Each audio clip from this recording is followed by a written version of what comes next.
Bonjour Martin. Bonjour. Alors vous êtes cofondateur et PDG du groupe Mister IA, qui est un cabinet. Alors vous êtes dans la formation IA et dans le conseil.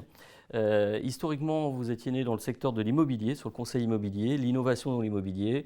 Et puis l'IA est arrivée, l'innovation IA dans l'immobilier, puis après ça s'est étendu à plein de secteurs, au point qu'aujourd'hui, c'est plus de 30 000 professionnels formés, 250 sessions de formation, la plupart en présentiel par mois, et plus de 110, c'est ça, 110 formateurs, avec des formateurs internes et des formateurs en freelance. Donc là, les usages IA, vous les percevez bien, puisque ça s'étend à toute la France. Alors, pourquoi? On va aller directement dans le sujet. Moi, je pensais que c'était un sujet qui allait venir, mais il se pose dès maintenant. C'est la problématique de la gestion des licences IA. Exactement, on se rend compte que les entreprises, en tout cas si on prend celles qui ont été un peu pionnières dans l'écosystème, elles ont fait des audits IA en se disant comment je vais déployer l'IA, quelle feuille de route, quel cas d'usage. Donc c'est ce qui s'est passé, je dirais, en 2023-2024. Puis 24-25, la question des formations a commencé à se poser. Maintenant que j'ai trouvé les cas d'usage, j'ai trouvé les outils, je vais former mes collaborateurs à utiliser les outils. Et une fois que la formation est finie, tous les collaborateurs lèvent la main en disant mais maintenant, il me faut une licence. Je veux une licence payante. Je ne veux plus la limite d'utilisation sur ChatGPT. Je veux avoir les dernières fonctionnalités de ChatGPT. Et donc, on a des entreprises qui se retrouvent face à cette problématique, cet enjeu, puisque plus qu'une problématique, c'est un enjeu intéressant, c'est de se dire quelle licence je prends, comment je les prends, qui est-ce que j'équipe, combien je paye. Et donc, nous, on est arrivé avec cette activité qui a commencé il y a 3-4 mois en disant on va aider quelques clients. Et puis, on s'est rendu compte que c'était un problème beaucoup plus profond que quelques clients. Alors, on va prendre 7 points, 7 questions à se poser, 7 points, je dirais, majeurs qu'il faut passer en revue dans cette problématique de gestion des licences IA. On va passer le premier point, qui est un point technique, en fait, technologique. Quelle est la problématique sur la technologie de ces licences? Alors, la première chose qu'il faut bien voir sur ces licences, c'est souvent de choisir Alors, il y a le bon outil, je dirais même que c'est très en amont, mais choisir le bon outil. Est-ce que pour mes collaborateurs, c'est ChatGPT qu'il faut? Est-ce que c'est Claude? Est-ce que c'est Microsoft Copilot? Imaginons que ChatGPT ressorte d'un audit comme l'outil qu'il faut utiliser. La première question, c'est quelle licence concrètement? Aujourd'hui, quand vous arrivez sur un ChatGPT, vous avez de mémoire 5, 6, 7 typologies de licences ou d'abonnements différents. Le Plus, le Pro, le Enterprise, le Team. Et donc là, on a un vrai sujet où, au début d'ailleurs, il y en avait moins. Quand on a commencé ChatGPT, au début, il y avait 2-3 licences. Et plus le temps passe et plus eux-mêmes se cherchent. Ils multiplient les licences. Et en plus, si on multiplie les moteurs ou les IA, donc ça devient problématique. Exactement. Et donc, eux, ces entreprises-là se cherchent très clairement. C'est la première fois qu'elles vendent des licences également. C'est OpenAI et Anthropic et compagnie.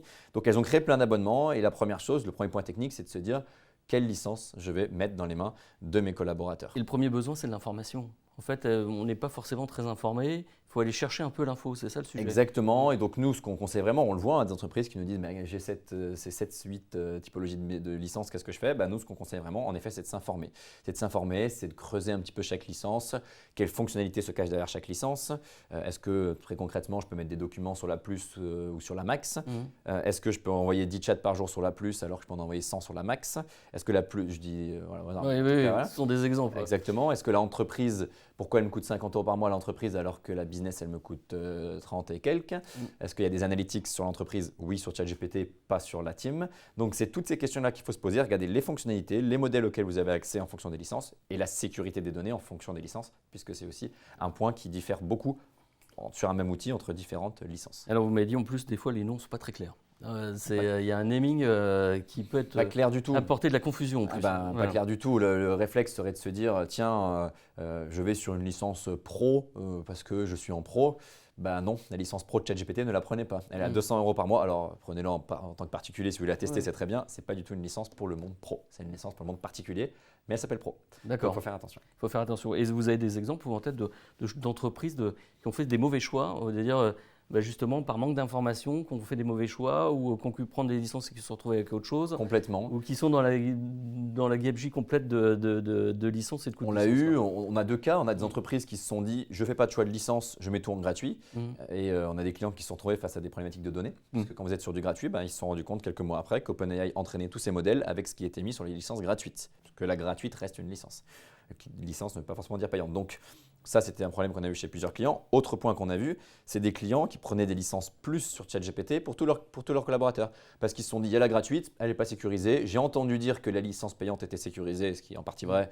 Donc, je vais prendre la première licence payante à 20 € par mois, qui est la plus. Sauf que celle-ci, elle n'est pas sécurisée. Et surtout, du coup, ce client qui avait pris quelques dizaines de licences plus, quand nous on est arrivé, on a dit, oulala, non, pas la plus, ce n'est pas quelque chose pour les entreprises. À minima en entreprise, il faut prendre la team. Et du coup, il faut basculer tout de la plus à la team. Ça devient un peu plus simple aujourd'hui. Il y a 6 mois, il fallait quasiment repartir de zéro. Et ce qui avait été fait sur la licence était perdu. J'ai envie de vous poser, vous avez développé une IA qui est capable de gérer un peu les licences des moteurs d'IA en fait On l'a, alors ce n'est pas une IA directement nous en interne, mais en tout cas des interfaces qui permettent vraiment de se rendre compte qui a quelle licence, combien de licences, parce qu'il y a des mouvements toute la journée. Et on est face à ce problème qui est important et qui est très concret pour les DSI notamment, ce sont les DSI qui gèrent les licences. C'est que vous êtes face à des acteurs, quand je dis face à des acteurs, c'est OpenAI, Anthropic, Google, Mistral et compagnie, qui n'ont pas l'habitude de gérer des licences. Et donc le dashboard de gestion de licences dans ces outils-là, si on le compare au dashboard de gestion de licence Microsoft, qui est plutôt bien robuste maintenant, à partir du moment qu'ils vendent de la licence, c'est le jour et la nuit. D'accord, ça peut devenir très complexe. Très mal fait. Complexe et très sommaire. D'accord, très sommaire. Donc nous, toute la journée, on nous dit, mais concrètement, où est-ce que je trouve ce bouton-là pour ajouter une licence, enlever? Donc ça, c'est des problèmes techniques qui sont très concrets. Et pour répondre à cette problématique technique, quel serait votre conseil du coup?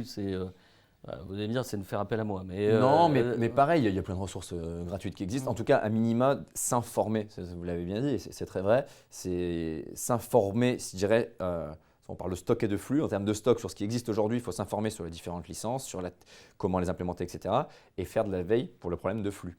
Parce que, on est sur des outils qui aujourd'hui sont assez mal faits pour la gestion de licences, mais surtout, on est sur des outils qui évoluent à vitesse grand V.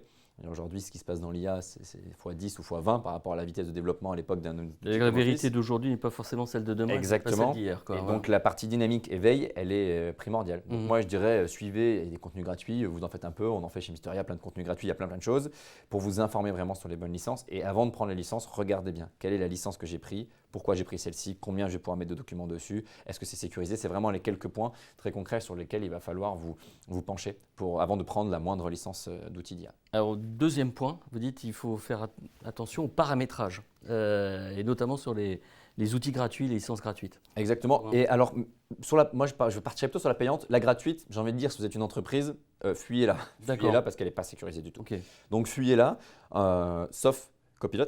Copilot, je rappelle, dans Microsoft, quand on est sur du gratuit, si on est dans l'environnement Microsoft, on est sur du sécurisé. Alors, il y a plein de niveaux de sécurité, mais en tout cas, on est sur un outil qui n'entraînera pas ces modèles avec vos données. Ça, c'est sûr. Quand on sort de Microsoft, tout ce qui est sur du gratuit n'est pas sécurisé. Mais ce que je dis là, ça supposerait que tout ce qui est payant est sécurisé. Et c'est là où je dis attention, ça dépend du paramétrage. Exactement, ce n'est pas forcément le cas. Et pareil, j'ai eu des clients qui m'ont dit, très concret, j'ai pris des licences Team, qui sont plutôt celles qu'on recommande nous, qui ont un bon niveau de sécurité. Par contre, je n'ai pas signé le DPA. Alors, ou en tout cas, quand je leur ai demandé, avez-vous signé le DPA? Ils m'ont dit, bah non, c'est quoi le DPA? Le DPA, c'est un document que vous signez entre vous et OpenAI ou Anthropic qui atteste que vos données sont gérées en respect du RGPD. C'est labellisé Union européenne, il n'y a pas de problème. C'est un document juridique officiel. Et donc, ils ne le savaient pas. Et donc, ils m'ont dit, mais j'avais pris les licences payantes. Oui, vous avez pris les licences payantes, ce qui est déjà une bonne étape. Une bonne étape, mais ça ne vous garantit pas. Exactement. En fait, ce n'est pas une garantie. Non, ce n'est pas une garantie. Donc, il y a eu ce problème-là. Sur la sécurité, un deuxième problème qu'on a vu, c'est que sur les licences Team, quand vous rajoutez des nouveaux utilisateurs, par défaut, il y a un petit bouton qui autorise l'entraînement des modèles avec vos données. Attention, il est activé par défaut chez OpenAI. Ça, tout le monde, chez OpenAI ou Anthropic, un des deux. Ça, tout le monde ne le sait pas. Et donc là, vous avez beau être en environnement sécurisé, si vous n'avez pas décoché le bouton, ça ne fonctionne pas. Et troisièmement, au-delà de la sécurité, un bon paramétrage de licence, ce n'est pas qu'un paramétrage sécurité, c'est aussi un paramétrage, je dirais, opérationnel. Et là, par exemple, un client qui nous dit je ne comprends pas, je n'ai pas accès à mon SharePoint, ou je ne comprends pas, Arthur, il est allé sur ChatGPT, il a questionné le SharePoint, il a trouvé le salaire de Louise. Ou sur Copilot, il a demandé à son SharePoint quel salaire de Louise, il l'a trouvé. Et ça, c'est un mauvais paramétrage. C'est juste que vous avez donné accès à Copilot ou à ChatGPT à tout le SharePoint. Or, il fallait le paramétrer pour lui donner accès qu'à un ou deux des dossiers ou je ne sais quoi. Donc là, c'est un mauvais paramétrage. Et eux, pour le coup, il y a eu des répercussions qui ne sont pas très bonnes. Mais question bête, sur ce type d'outil, il y a un droit administrateur, il y a une possibilité de définir un administrateur qui définit les droits pour tout le monde. Totalement. Enfin, pour tout le monde en fonction des différentes directions d'entreprise ou des métiers. Complètement, là pour le coup, comme la suite Office. Mais par contre, un problème très concret aussi auquel vous pouvez faire attention, nous on le voit tous les jours. Pourquoi on gère aussi la licence? Parce qu'on a eu on le voit chez tous nos clients, sur ChatGPT, c'est exclusivement ChatGPT aujourd'hui, Quand un de vos collaborateurs est dans l'équipe, votre équipe, dans l'équipe Mister IA, voilà, on a des licences ChatGPT pour nos collaborateurs, on a 150 licences, et donc j'ai un collaborateur qui du jour au lendemain, sans être admin, peut aller vous ajouter, même si vous n'êtes pas de mon entreprise, dans mon espace de travail. À partir de ce moment-là, ça déclenche automatiquement une facture. Il n'a pas à accepter un paiement, il n'a pas à mettre une carte bleue, il n'a pas à vous demander, à demander l'autorisation à moi en tant qu'admin, rien de tout ça. S'il va sur son espace, qu'il dit inviter quelqu'un, il met votre adresse mail, même si elle n'est pas Mister IA, vous allez devenir un membre de mon équipe et je vais payer automatiquement. D'accord. Et ça, on le voit sur aucun autre outil. Vous ne pouvez pas sur Microsoft demain, en tant qu'utilisateur, ajouter quelqu'un. Donc vigilance, voilà, en fait. Sur Grosse vigilance. Grosse vigilance. Grosse vigilance, c'est tous les jours ou toutes les semaines, vérifier un peu qui sont les personnes qui sont dans l'équipe team. Parce que quand c'est quelqu'un à l'intérieur de l'entreprise, entre guillemets, c'est moins grave. Même si, si j'ai pris 10 licences, je n'ai pas envie de payer pour 20 peut-être. Mais quand c'est quelqu'un en dehors, attention. Troisième point important, là c'est le support, le SAV. Je vais vous dire, il y en a du support. Et bien pareil, avec chaque jour qui passe en IA, des nouveautés et plein de choses, c'est un monde passionnant. On ne pensait pas il y a 6 mois. On se disait, on va dire à nos clients, au conseil ou formation, de prendre leur licence, de gérer leur licence tout seul et puis on verra bien et tout se passera bien. Tout ne se passe pas très bien. On est sur des outils qui sont très récents. 2 ans dans l'histoire du logiciel, c'est assez récent. Et donc, des outils qui ont encore beaucoup de bugs. Il faut être très transparent là-dessus.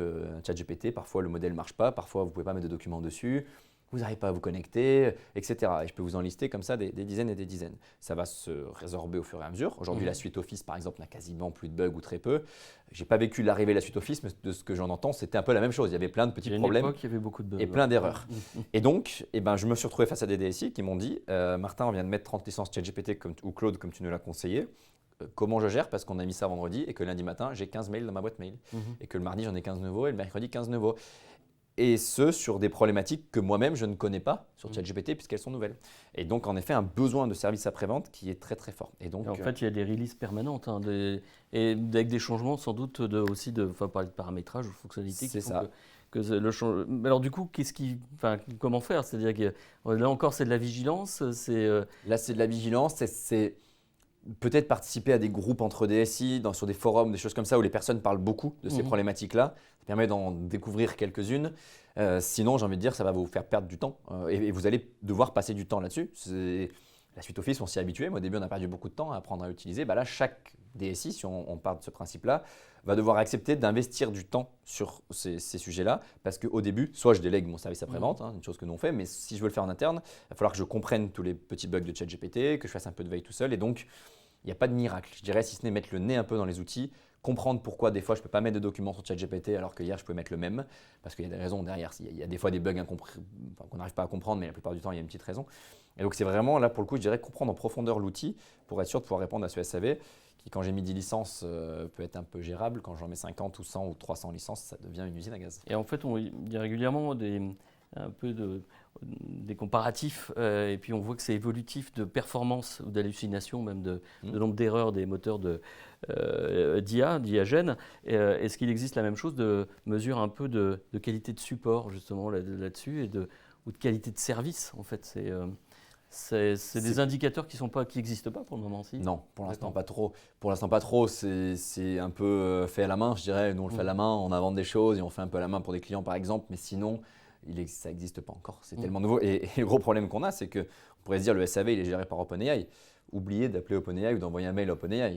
OpenAI vit la même chose que ce que vivent tous les prestataires qui font de la formation IA ou autre. Ils sont complètement sous l'eau. Et eux-mêmes n'arrivent pas à gérer leurs propres problèmes. Nous, on gère des milliers et des milliers de licences. Même avec ce volume-là, on est le plus gros détenteur de licences OpenAI ou presque en France. Même avec cette taille-là, quand on veut appeler OpenAI, c'est la croix et la bannière. Donc imaginez une entreprise qui a 50 licences pour compter sur OpenAI pour gérer le SAV, c'est impossible. Donc vous devez le faire en interne ou déléguer, mais en tout cas, ne perdez pas de temps. J'ai des clients des fois qui me disent je perds du temps, j'ai envoyé un mail, j'attends leur retour. Malheureusement, vous n'aurez pas de retour. C'est parti aux équipes UK ou US parce qu'ils ne sont pas encore staffés pour ça. Et donc, c'est un peu dur d'avoir leur réponse. Du reste, c'est aussi le cas sur Microsoft qui a 100 000 ou 200 000 ou 300 000 collaborateurs. Donc sur OpenAI, ça va durer un petit moment. Ça va durer quelques temps. Quatrième point, c'est la vélocité. Alors ça veut dire quoi? C'est qu'on est dans des releases permanentes, un cycle, je dirais, accéléré. C'est ça, c'est OpenAI. Je reprends cet exemple, mais tout ce que je dis pour OpenAI est vrai pour les autres. Pas tous les citer à chaque fois, mais OpenAI ou Claude aujourd'hui sortaient des modèles tous les 6 mois il y a 3 ans. Aujourd'hui, c'est tous les 2 mois, tous les 3 mois. Il y a un nouveau modèle qui sort. Donc, vélocité de nouveau modèle. Pourquoi GPT-4, GPT 5.2, il ne me répond pas pareil que GPT-5? Et pourquoi sur GPT-5, j'avais le GPT-5 normal? Maintenant, j'ai le Thinking, j'ai le Auto, j'ai le Fast, je ne sais plus comment les appelle le dernier. Donc, des nouveaux modèles, des nouvelles fonctionnalités. Pourquoi je ne pouvais pas hier créer des interfaces interactives sur Claude? Aujourd'hui, je peux. Pourquoi Claude ne me gérait pas d'Excel et aujourd'hui, tiens, Claude est intégré dans Excel, il me génère des Excel qui fonctionnent.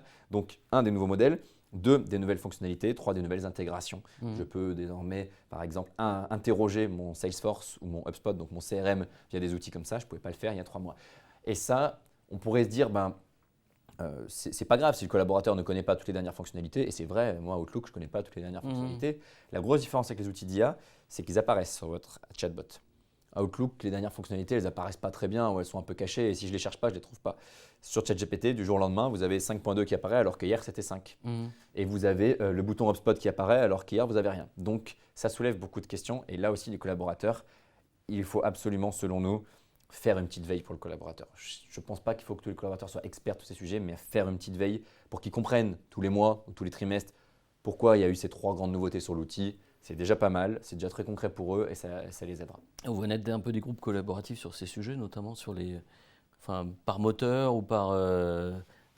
J'imagine que ça se développe aussi pour un échange en fait d'intelligence collective, de savoir que de partage de l'information, puisque c'est ça en fait. Ouais, complètement. Nous on voit beaucoup, c'est quelque chose qu'on recommande beaucoup aux entreprises de par exemple mettre en place des groupes d'ambassadeurs IA. C'est le rôle d'un ambassadeur IA, c'est aussi de partager les bonnes pratiques. Alors, tout le monde n'est pas ambassadeur, mais à minima qu'il y a un groupe de réflexion dans l'entreprise qui partage ces bonnes pratiques, qui diffuse un petit peu. Ce ne sera jamais parfait. Vous n'aurez jamais tous vos collaborateurs qui sont tous au courant de toutes les dernières fonctionnalités. Ça peut pas arriver. Mais à minima, on peut y répondre comme ça avec des groupes d'ambassadeurs qui, eux, font cette veille, qui échangent entre eux, qui parlent de leurs problèmes, des nouveautés et qui arrivent à diffuser un peu ça en entreprise. 5e point, la tarification. On peut imaginer que là, vous dites qu'il y a des releases permanentes. Ça devient complexe. Il y a des moteurs en fait, qui prennent différentes fonctionnalités avec différents noms. Ouais. Du coup, la tarification devient un peu anarchique ou c'est encore lisible ou pas? Ou ça devient de moins en moins? Ça reste à peu près lisible, mais ça l'est de moins en moins. C'est pareil. ChatGPT a encore sorti il y a 3 jours une licence à 5 ou 8 euros par mois, nouveau, plutôt pour les particuliers. Donc, c'est pas très lisible. Les prix sont assez similaires entre tous les outils, ce qui est déjà une bonne chose. Entre 28 et 32 euros par mois, globalement, chaque outil se situe là. Donc ça, c'est encore lisible, mais par contre, il y a de la facturation en dollars versus en euros parfois. Il y a des fois, vous pouvez payer en annuel, des fois en mensuel. Bon, ça, c'est le cas sur beaucoup d'outils, mais c'est quand même pas très lisible.